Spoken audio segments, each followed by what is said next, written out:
Good morning. Welcome to OurTown at Comma Coffee. I'm Kurt Caraway. This morning we're talking with Sheriff Kenny Furlong. Right now we're going to take a short break for a word from our sponsor. The Carson Mall has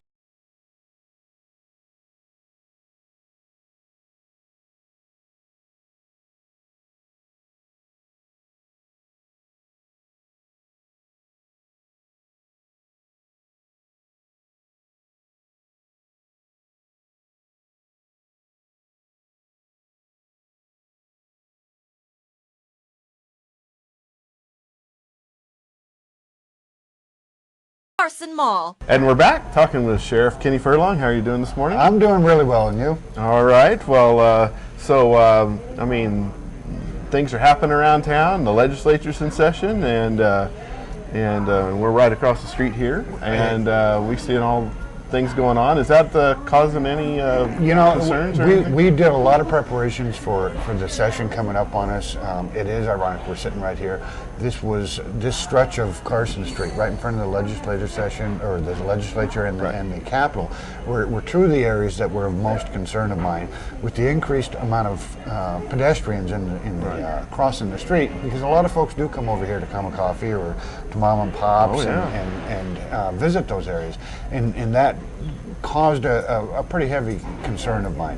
As we looked at what happened last year in January, we put out all of our traffic for the previous year incidents. We saw a lot of things changing in town and the effects of the bypass, but we couldn't turn our backs on this downtown Carson City area.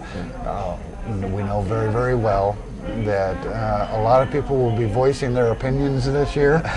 So that's a good way to put it. Okay. And they get right up to the street along with the traffic. And it's worthy of folks taking a step backwards a little bit and driving a little bit more cautiously, not only down here in the heart of Carson, but as we have said with the press, Fairview. Right. Our top accident locations in town are all along Fairview Drive. Yeah, that's a tough stretch there. When the bypass met Fairview was not designed to handle that massive flow of traffic for everything to come off of the freeway or for everybody to get onto the freeway. And the accidents that we're having in there, some minor ones, but some of our most difficult accidents right there at the traffic lights. People trying to beat the yellow light through, and it never ever pays off. Yeah, well, people can be a little more cautious driving, and I guess if you see a Democrat and Republican walking across the street arguing, you might want to pretend that they don't see you, and stop and enjoy the entertainment value of it. Although the budget cuts had some real dramatic effects on the way we handle traffic enforcement here in town, it remains one of our biggest concerns. As you know, most of our fatalities over the last several years have all been pedestrians. And while we can take the circumstances and put it into perspective, the point of the matter is people on the roadway should not assume that the cars either see them or are going to stop.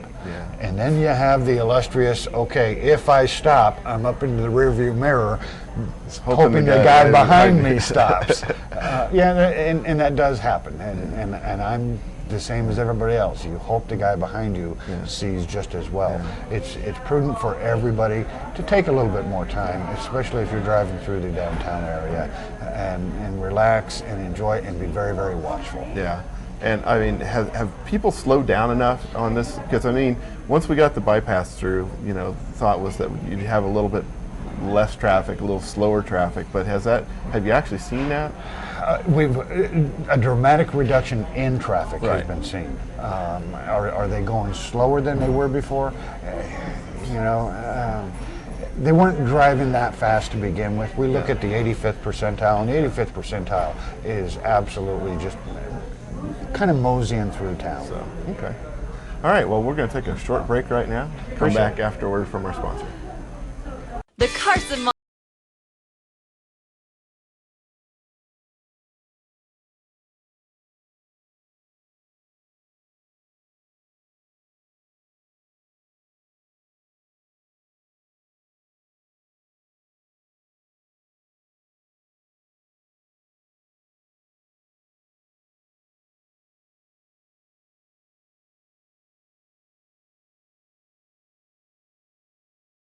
Mall. And we're back talking with Sheriff Furlong. We got through some traffic things, but what's happening in terms of, crime and especially like drugs? I mean, I look at this Charlie Sheen meltdown thing on TV, which is just like watching a train wreck.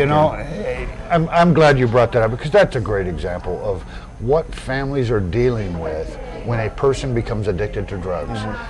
It becomes incomprehensible to have a conversation with the person that is meaningful. And I say, and I can say this because I am a family member, it can take 6 months of sobriety before you can come back to have those meaningful conversations again. Drugs is just twists people. We looked at, in preparation to speak with our folks today, what happened in January. And we got beat up pretty good in January by people just jumping fences and burglarizing. We were fortunate, in most cases, we were able to catch the bad guys, and I'm really pleased with that. But you look at disorganized lifestyles behind that. They're stealing this stuff, but what are they doing? Their lives are so disorganized, and the illustrious Charlie Sheen of shaking her head and going, what is he saying? What is he doing? It's difficult for us to make sense of it. Yeah, I mean, just watching that, and then also knowing people who've having drug problems and seeing the problems that they've been in, and that you think that, my gosh, how could you, people who look like they can even turn their life around and they've got everything in order, and suddenly like that they just flip. I hope that something good can come out of everything. And for our audience that has not seen any of the commentary by Charlie Sheen or not been paying attention to it, it's worthy of doing it, because it really brings home what so many families are struggling with today. How do I break this cycle? He promised. Well, that didn't have any meaning behind that promise. You've really got to understand the destruction and the deceit that's going on. Once it breaks away from that family, it becomes, obviously it's destroying inside the family, but then it becomes destructive across the community. And unpredictable things happen. The burglaries, the thefts, the pawning of properties, bad stuff. And in our worst cases, we have seen those drugs lead to deaths in our youngest people. And these are things that don't have to happen. We have services in Carson City that are always available. And certainly the Community Counseling Center can be one of your first phone calls. I have a loved one, I have a family member, I have somebody who needs help. What can I do? And those folks over there can be very, very helpful in getting you directed into the right path up front. Because if they don't get the direction out of that path, the path leads to you. The path leads to me next, and the path that's a good path. The path that law enforcement on is very concrete. It stays with you the rest of your life.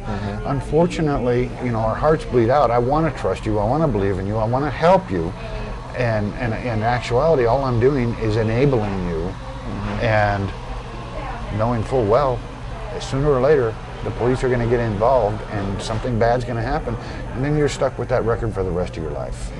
Those are the bad things. So we really have to pay attention, and as I said, hope that something good comes out of Charlie Sheen, because I think that while this is on the national level, clearly, and some would say it's even at the international level, along with Gaddafi, and watch, if you can, some of those episodes with Charlie.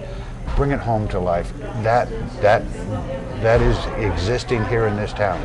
Families are being destroyed, and you just shake your head and go, what is he talking about? Ask for help. There is plenty of services available here in Carson City. All right. Well, hey, thanks for coming on and talking to us about this. I appreciate it very, very much. And thank you for tuning in to Our Town at Common Coffee. We will catch you next time. Thank you. The Carson